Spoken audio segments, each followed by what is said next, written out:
মাত্র 20 দিন আগেই যে কংক্রিট ঢালাই রাস্তা তৈরি হয়েছিল, ইতিমধ্যে সেই রাস্তার কংক্রিট ঢালাই উঠতে শুরু করেছে। জায়গায় জায়গায় কংক্রিট উঠে রাস্তা খানাখন্দে পরিণত হয়েছে, যার প্রতিবাদে বুধবার পথ অবরোধ করে বিক্ষোভ দেখালেন মালদা রতুয়া 1 নম্বর ব্লকের চৌধুরী মোড় এলাকার বাসিন্দারা। জানা গেছে, রতুয়া 1 নম্বর ব্লকের রতুয়া গ্রাম পঞ্চায়েতের চৌধুরী মোড় এলাকায় প্রায় 20 দিন আগেই একটি কংক্রিট ঢালাই রাস্তা তৈরি করা হয়। পঞ্চায়েতের অর্থ বরাদ্দে কাজ করেন স্থানীয় এক ঠিকাদার সংস্থা, কিন্তু কাজ অত্যন্ত নিম্নমানের হওয়ায় 20 দিন যেতে না যেতেই কংক্রিট ঢালাই রাস্তার বুক থেকে কংক্রিটের আস্তরণ উঠতে শুরু করে। জায়গায় জায়গায় রাস্তায় খানাখন্দ তৈরি হয়। এ বিষয়ে স্থানীয়রা পঞ্চায়েতের দৃষ্টি আকর্ষণ করে নতুন করে রাস্তা তৈরির দাবি জানান।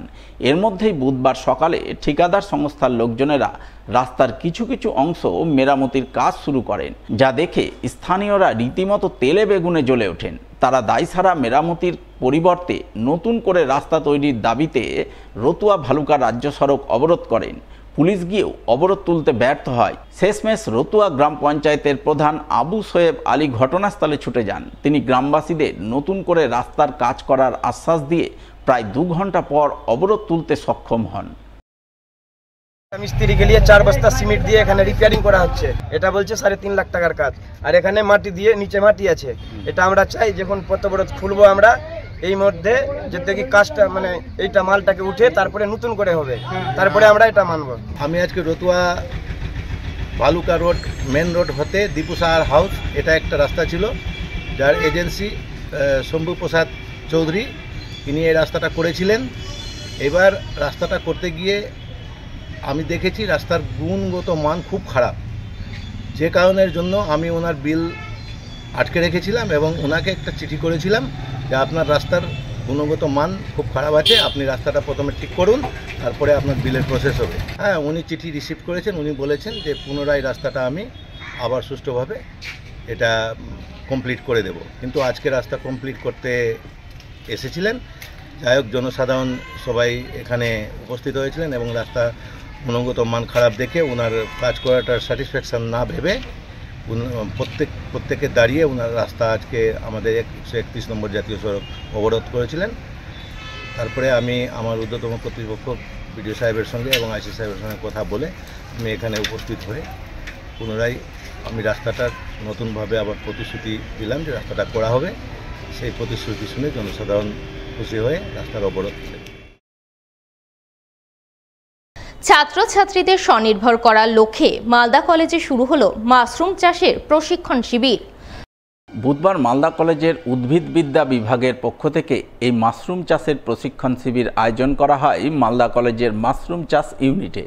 এই প্রসঙ্গে মালদা কলেজের উদ্ভিদবিদ্যা বিভাগের অধ্যাপক পীযূষ সাহা জানান, বর্তমান শিক্ষানীতিতে ছাত্রছাত্রীদের পড়াশোনার সাথে সাথে স্বনির্ভর করার উপর জোর দিতে বলা হয়েছে। সেই মতো কলেজের উদ্ভিদবিদ্যা বিভাগের পক্ষ থেকে কলেজে মাশরুম চাষের ইউনিট খোলা হয়েছে। সেই ইউনিটেই আজ থেকে মাশরুম চাষের প্রশিক্ষণ শুরু হলো, যাতে ছাত্রছাত্রীরা মাশরুম চাষ শিখে আগামীতে মাশরুম উৎপাদনের মাধ্যমে স্বনির্ভর হয়ে উঠতে পারে।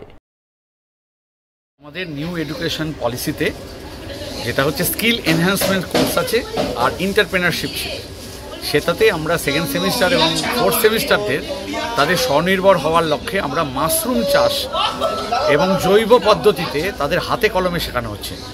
আমাদের একসময় হয়েছিল এবং আবার পুনরায় মালদা কলেজের উদ্ভিদ বিজ্ঞান বিভাগের উদ্যোগে আমরা এখানে মাশরুম ইউনিট তৈরি করেছি এবং এই ছাত্রছাত্রীদের শেখানোর কারণ হচ্ছে তারা কলেজ থেকে পাশ করে যাওয়ার পর তারা যদি চাকরি না পায় তাহলে এই মাশরুমের উপর নির্ভর করে তারা স্বনির্ভর হতে পারবে।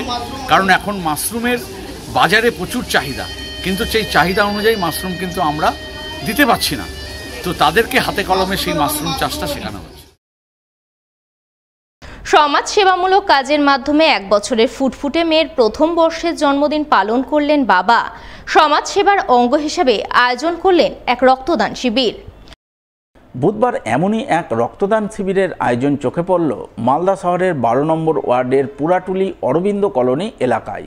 সেখানেই পরিবারবর্গ সহ আত্মীয় স্বজনরা মিলে রক্তদান করলেন জেলা স্বাস্থ্য দপ্তরের শীতাতপ নিয়ন্ত্রিত ভ্রাম্যমাণ যানে।